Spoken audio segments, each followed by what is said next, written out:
Welcome to the Water Margin Podcast. This is episode 87. Last time, Liangshan suffered a huge loss when its leader Cao Gai was killed in battle at the Zeng family village. After Song Jiang assumed the leadership, he heard about a magnate named Lu Junyi, who was famous, wealthy, and a talented fighter. Song Jiang wanted to recruit this guy, so the strategist Wu Yong and Li Kui the Black Whirlwind took a little trip to Daming Prefecture, where Lu Junyi lived. As we rejoin the story, Wu Yong, disguised as a fortune teller, had been invited into Lu Junyi's home and asked to tell the magnate about his future. Wu Yong did some calculations on his abacus and produced a stunning prediction. "Sir, within 100 days, you will suffer a blood tragedy," he said. "You will not be able to protect your wealth, and you will die under the sword." When he heard this most dire of predictions, Lu Junyi chuckled and said, "Sir, you must be mistaken. I was born here and have grown up in a wealthy home. My ancestors have always been law-abiding, and no woman from my clan has ever remarried. Besides, I am cautious in my dealings and will never do anything that is not on the level and profitable. So how could I be in for a blood tragedy?" When he heard this, Wu Yong's expression changed, and he quickly returned the tael of silver that Lu Junyi had given him as prepayment and got up to go, sighing. "Turns out everyone wants to be lied to. Alas, so be it. I try to point him to the right path, and yet he treats my loyal advice as lies. I shall take my leave of you now." Lu Junyi stopped him and said, "Sir, please do not be angry. I was just teasing you. I am willing to listen to your guidance." "In that case, I will speak plainly, but please do not take offense," Wu Yong warned him. "I shall listen. Please hold nothing back." "Sir, your fortune has always been good," Wu Yong said, "but your horoscope conflicts with this year's god of fate, and the result is evil. Within 100 days, you will lose your head. That is preordained. There is no escape." "Is there no way to avoid it?" Lu Junyi asked. Wu Yong worked on his abacus again for a bit and then said, "The only way is to travel somewhere more than 300 miles to the southeast of here. That will avert the major crisis. You might get a scare, but it will not be serious." "If I can really avoid this calamity, then I shall repay you handsomely," Lu Junyi said. Wu Yong now told him, "I have 4 lines of prophecy. I will relay them to you, and you can write them on your wall. When they come true, then you will understand my wisdom." So Lu Junyi ordered his attendant to bring brush and ink. Wu Yong now said the 4 lines out loud. "A boat sails through the reeds. A hero this place wanders by. Valiant, if this you can understand. Out of trouble you shall fly." As Wu Yong spoke, Lu Junyi dutifully wrote down each line on the white walls of his parlor. Wu Yong then packed up his abacus and took his leave. Lu Junyi tried to keep him, but Wu Yong backed off, saying that he had a living to make and would call another day. So Lu Junyi saw him and Li Kui out. Wu Yong and Li Kui then left the city, went back to the inn, packed their bags, and left. As they departed, Wu Yong told Li Kui, "Mission accomplished. Let's hurry back to Liangshan and lay our trap to welcome Lu Junyi. He will be coming sooner or later."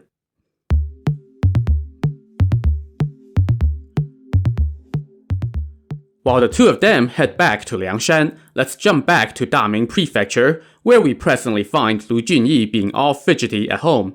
He's been restless since his little fortune-telling session. One day, he finally had it and told his attendant to summon all the stewards. Soon, the stewards had gathered, led by the chief steward, who was in charge of the household property. This guy's name was Li Gu. He originally came from the capital and had arrived in Daming to stay with an acquaintance, but he could not find his acquaintance and was drifting around the city. One day, he passed out in the freezing cold outside Lu Junyi's home, and Lu Junyi saved him and took him in. Finding Li Gu to be diligent and capable in both writing and math, Lu Junyi put him in charge of household matters. Within 5 years, he promoted Li Gu all the way to chief steward. Currently, Li Gu was overseeing all the household property and had 40-some clerks reporting to him. After all the stewards had gathered, Lu Junyi looked around and asked, "Where is my man?" Before he finished the question, a man stepped forth. He was about medium height, About 25 years of age, he sported a thin mustache and goatee and had a slim waist and broad shoulders. His headscarf was twisted into the shape of a papaya, and his hair came up through a hole in the middle. He wore a white gown with a round silk collar of silver thread. Around his waist was a girdle woven from fine spotted crimson thread. He wore brown oiled leather boots, and from the back of his head hung a pair of golden rings shaped like animals. His neckerchief was made of fragrant silk, and tucked into his waist sash was a paper fan bearing inscriptions from a famous calligrapher, and over one ear he wore a flower.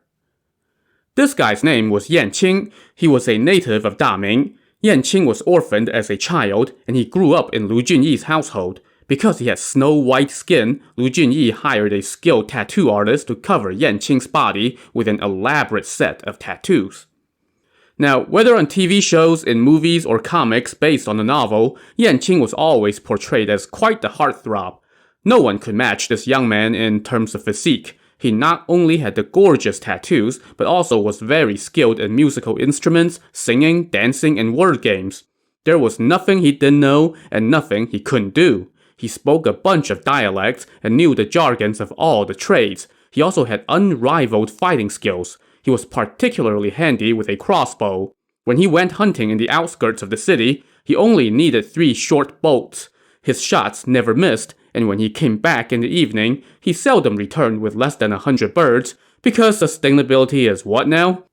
Anyway, folks in the city gave Yanqing the nickname Langzi, which has several different meanings, including a drifter or a person who's fond of merrymaking, neither meaning being a positive. However, in this case, Yanqing's nickname was meant as a compliment, and the best translation I have seen is the prodigy, so we'll go with that. So Yanqing, the prodigy, was Lu Junyi's confidant, and now he stepped forth as he was summoned, and he and Li Gu stood to both sides of their master. I met with a fortune teller recently, Lu Junyi said to everyone. He predicted that within 100 days I would suffer a blood tragedy, and that I must travel more than 300 miles to the southeast to avoid this calamity. I thought of a place in that direction, Tai'an Prefecture. There is a temple to the great sage god of Mount Tai who oversees people's births, deaths, and fortunes. I can go there to offer incense to atone for my sins and avoid this calamity. It would also be an opportunity to do some business and take in some sights. Li Gu, prepare 10 carts of merchandise for me. Also, you shall accompany me on this trip. Yanqing, you will stay home to watch over the household. You can get the storehouse keys from Li Gu today. I will depart in 3 days. Well, everybody present who wasn't Lu Junyi was apparently getting a bad feeling about this. Li Gu, the chief steward, was the first to object. Master, you are mistaken, he said to Lu Junyi. As the old saying goes, fortune tellers are slick talkers. Don't listen to that guy's nonsense. Just stay home. There is nothing to be afraid of. But this calamity was preordained, Lu Junyi said. Don't argue with me. When disaster strikes, then it will be too late for regrets. Yanqing now chimed in. Master, please listen to my foolish opinion. The road to Tai'an Prefecture goes right by Liangshan Marsh. In recent years, bandits led by Song Jiang have been looting and pillaging there. The authorities can't even get close to them. If you want to go offer incense, then wait until it's peaceful. Don't believe that fortune teller's nonsense. Heck, he might even be one of the bandits from Liangshan coming here in disguise to trick you. It's just too bad that I wasn't home when he was here, or I would have exposed him with just a few words. Now, that would have been funny. Enough from you guys, Lu Junyi said. Who would dare to come trick me? And what's the big deal with those 2-bit crooks on Liangshan? In my eyes, they are like young grass. In fact, I am going to go apprehend them so I can show off all the fighting skills I have learned. Now that would be a deed befitting a true man. Before he finished speaking, more objections arose. From behind the screen came Lu Junyi's wife, Lady Jia. She was 25 years old and had been married to Lu Junyi for 5 years.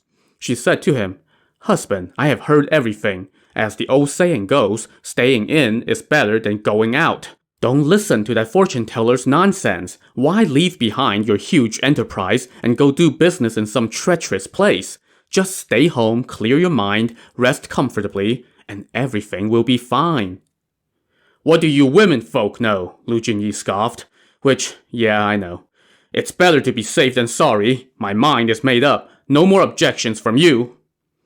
Seeing that his master was determined to take this trip, Yanqing now offered a suggestion.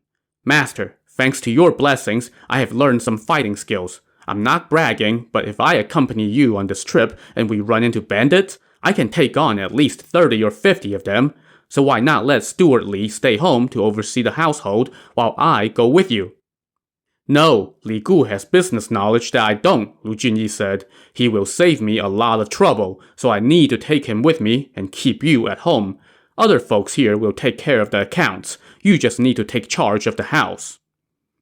But now, Li Gu, who really didn't want to go on this trip, tried to beg off. He said, "My feet have been really bothering me lately. I can't walk very well." That was the wrong thing to say, as Lu Junyi flew into a rage and scowled. "You keep an army for 1,000 days for the one time that you will need it. I want you to go with me, so how dare you try to give me excuses? Whoever tries to stop me will get a taste of my fist." Li Gu's face turned ashen at this threat, and everybody else hushed as well and scattered. So, Li Gu had no choice but to begrudgingly pack his things and prepare the 10 carts of merchandise, and he rounded up 10 drivers and about 50 animals to pull the carts. While the luggage was being prepared, Lu Junyi went to tie up loose ends. Then, on the third day, he burned sacrificial offerings to the gods for good luck, left instructions for all members of the household, and told Li Gu and 2 other men to go on ahead and leave the city that evening. As Li Gu and the carts went off, Lady Jia watched them go with tears in her eyes. The next morning at 5 a.m., Lu Junyi got up and took a bath, changed into a new set of clothes, had breakfast, and prepared his weapons. He then went to his family altar to bid goodbye to his ancestors' spirits. As he walked out the front door, he told his wife to take good care of the house and that he would be back in 3 months at most. She in turn told him to take care on the road and to send letters home. Then, Yanqing came over and bowed to bid his master goodbye. Lu Junyi told him, "Be diligent in all things at home. Don't go chasing after pleasure." "Master, how would I dare to be negligent while you are away?" Yanqing said. And with that, Lu Junyi grabbed a wooden staff and left. Outside the city, he met up with the steward Li Gu and the rest of his entourage. He told Li Gu and 2 servants to go on ahead and prepare a meal at the first clean tavern that they came across so that the cart drivers could eat as soon as they arrived there and keep making good time. So, Li Gu and the 2 servants went off, and Lu Junyi and a few other servants traveled with the carts.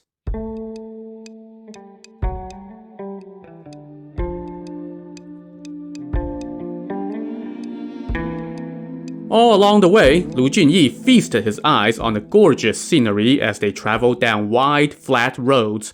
The beautiful sights made him very happy as he thought to himself, "How could I see scenery like this if I had stayed home?"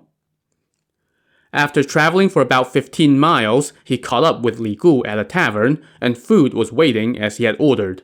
Once they ate, Li Gu again went on ahead. After another 15 miles or so, they once again met up at an inn with food already waiting. Lu Junyi ate and turned in for the night. The next morning, they got up at dawn to have breakfast and then resumed their journey. In this way, they traveled for several days. One evening, they stopped for the day at an inn and made plans for next morning's travel. The clerk at the inn told Lu Junyi, "Sir, there is something you should know. About 5 or 6 miles from here, the road takes you past an entrance to Liangshan Marsh. Even though the bandit leader Song Jiang does not harm passing merchants, you should still keep a low profile when you pass through." "Ah, so that's how it is," Lu Junyi said. And then he did the exact opposite of keeping a low profile. He told his servants to open up a trunk and take out a bundle. Inside the bundle, there were 4 white flags. Lu Junyi asked the clerk for 4 wooden poles. On each pole, he tied a flag. As soon as the steward Li Gu and the rest of the traveling party saw what was written on those flags, they groaned. The flags read, "From the northern capital comes Lu Junyi the Bold, transporting merchandise far, far away. Catching outlaws is his sole intent, so that he may his manliness display." Sir, are you related to Song Jiang? The clerk asked when he saw those flags. Huh, I am a magnate from Daming Prefecture. How would I be related to those bandits? I have come here specifically to capture that Song Jiang. Sir, not so loud, or you will bring trouble down on me, the clerk begged. This is not a game. Even if you have 10,000 men, you would not be able to get close to those bandits. Bullcrap, Lu Junyi barked. You must be in cahoots with those bandits. The clerk just kept moaning and groaning, and all the cart drivers looked on in disbelief. The steward Li Gu kneeled and begged Lu Junyi. Master, please, take pity on us and let us get home alive. That would trump holding a huge service for departed souls. What the hell do you know? Lu Junyi shot back. How would sparrows dare to contend with a swan? I haven't had a chance to use all the fighting skills that I have spent my life learning. But today, opportunity knocks, so how can I not answer? There is a sack of ropes on the cart. If those damn bandits are unlucky enough to run into me, then I am going to cut them down, and you guys just tie up whoever I knock down and put them on the carts. We can throw away all the merchandise. Just use the carts to transport the prisoners to the capital for a reward. That would fulfill my lifelong ambition. If anyone among you doesn't want to go, then I will kill you right here, right now. And with that, he ordered his men to mount the flags to the 4 carts at the front. Li Gu and company, all bemoaning their rotten lot, had no choice but to do as he commanded. Lu Junyi then took out his broadsword and mounted it on his wooden staff. The party then set out toward Liangshan Marsh early the next morning. So, Lu Junyi was basically asking for trouble, and he would get his wish soon enough. Around 10 a.m., they were approaching a large forest filled with huge trees when suddenly they heard a shrill whistle. Li Gu and the other 2 attendants were scared out of their wits and looked for a hole in the ground to hide in, and all the cart drivers crawled under their carts and went, "Oh crap, oh crap." Lu Junyi, however, was thrilled. "Tie up whichever bandits I knock down," he shouted to his men as he strode toward the woods. Before he even finished speaking, the sound of gongs blared out from behind them, and about 500 bandit lackeys rushed out and cut off their path of retreat. A cannon shot then rang out from the woods, and a bandit chieftain leaped out from among the trees, wielding a pair of axes. This was none other than Li Kui, the Black Whirlwind. "Mr. Lu, do you recognize me, the acolyte?" Li Kui shouted. Lu Junyi did, in fact, remember Li Kui, and it all made sense to him now. Still, he had come this far, so he was not going to back down. "I have long wanted to come apprehend you bandits," he shouted back at Li Kui. "Now that I am here, go tell that Song Jiang to come down and surrender. If you continue on your misguided path, then I will kill every last one of you soon enough." But Li Kui just roared with laughter. "Mr. Lu, you have fallen for our strategist's trick. Hurry up and come join us." Lu Junyi became enraged, so he hoisted his broadsword and rushed toward Li Kui. They traded a few blows, but then Li Kui broke off the fight and ran into the woods. Lu Junyi followed him in, but amid the trees, Li Kui darted to and fro, staying elusively out of reach. And soon, he vanished.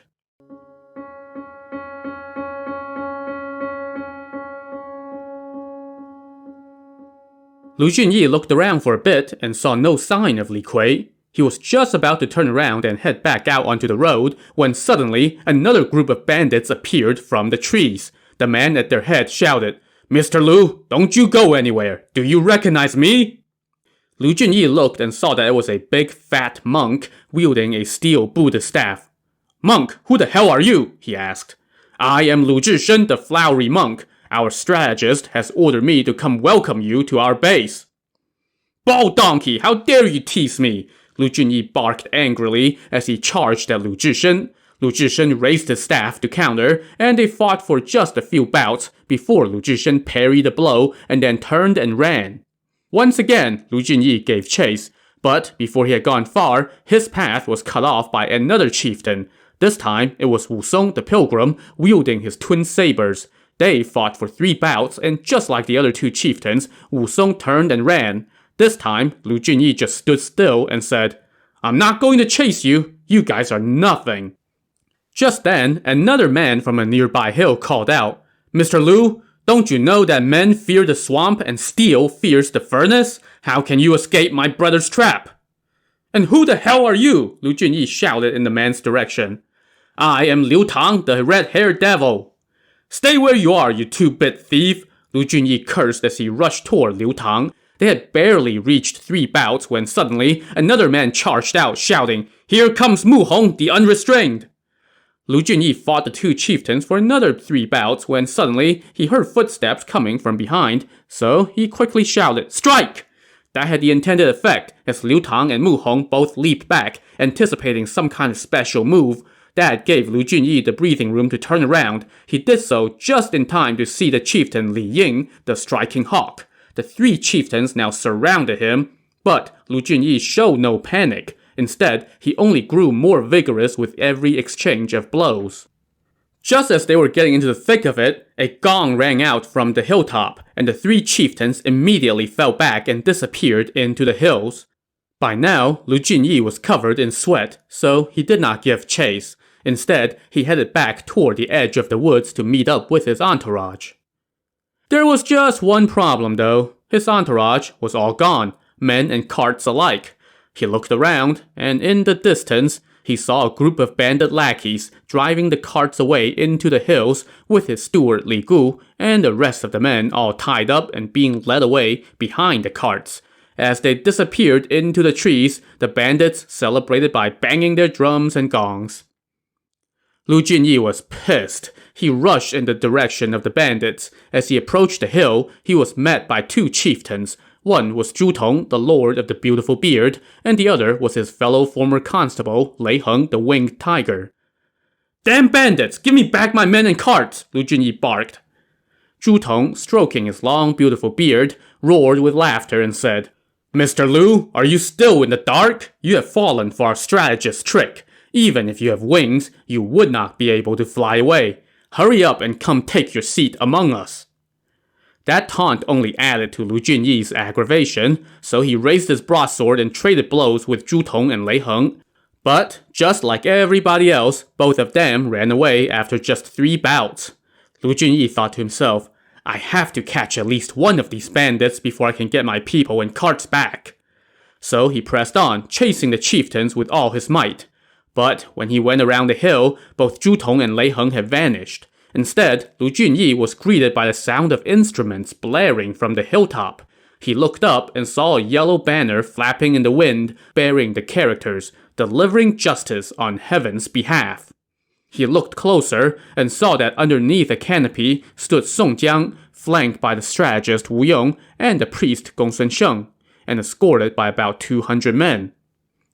In unison, this whole group now shouted, Mr. Lu, how are you? Lu Junyi was steaming now. He pointed at the hilltop and cursed, but Wu Yong smiled and said, Mr. Lu, please don't be angry. My brother Song Jiang has long admired you, so he ordered me to pay you a visit and invite you to our base so that we may deliver justice on heaven's behalf together. Please, forgive us. You absurd crooks! How dare you trick me! Lu Junyi shot back. Okay, then I guess we'll try a different tact. From behind Song Jiang stepped forth Hua Rong, the master archer. He knocked an arrow and shouted to Lu Junyi, Mr. Lu, don't get too full of yourself. Witness my archery skills first. Before he finished speaking, the arrow had already struck the red tuft at the top of Lu Junyi's hat. Lu Junyi was alarmed and started to back away. Just then, the hills were filled with the earth-shaking sounds of battle drums. From the east came an army of bandits led by Qin Ming, the fiery thunderbolt, and Lin Chong, the pantherhead. From the west came another army led by Hu Yanzhuo, the wielder of twin steel rods, and Xu Ning, the golden lancer. Lu Junyi hurriedly turned and ran down whichever path he could find. He ran and ran and ran until darkness began to descend. By now, the sound of pursuit had faded, but his feet were aching and his stomach was growling. As dusk stretched toward evening, he kept stumbling down the back roads, looking for a way out.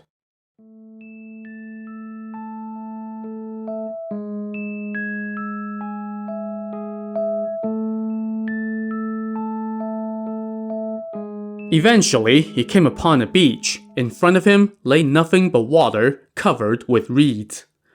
Looking to the heavens, Lu Junyi sighed and lamented. I ignored loyal advice, and now look where it's gotten me. Just then, he heard a voice call out to him. Sir, you have got some gall. This is a place frequented by the bandits from Liangshan. What are you doing here at night? Lu Junyi looked and saw that it was a fisherman who had rowed out of the thick reeds on a small boat. I got lost and couldn't find a place to stay, he shouted to the fisherman. Help me! There is a town in the area, the fisherman told him. By land, it's about 10 miles away, but the road is winding and hard to follow. By waterway, it's only a mile or so away. If you can part with 10 strings of coins, I can ferry you there. If you can take me to the town to find lodging, then I will give you lots of silver, Lu Junyi promised. So the fisherman rowed his boat to shore, Lu Junyi hopped on, and they pushed off into the reeds. So yeah, I think we've all seen this play enough times to know that something is afoot here. To witness the fisherman's sudden but inevitable betrayal, tune in to the next episode of the Water Margin podcast. Also, on the next episode, Lu Junyi somehow gets back home. So, join us next time. Thanks for listening.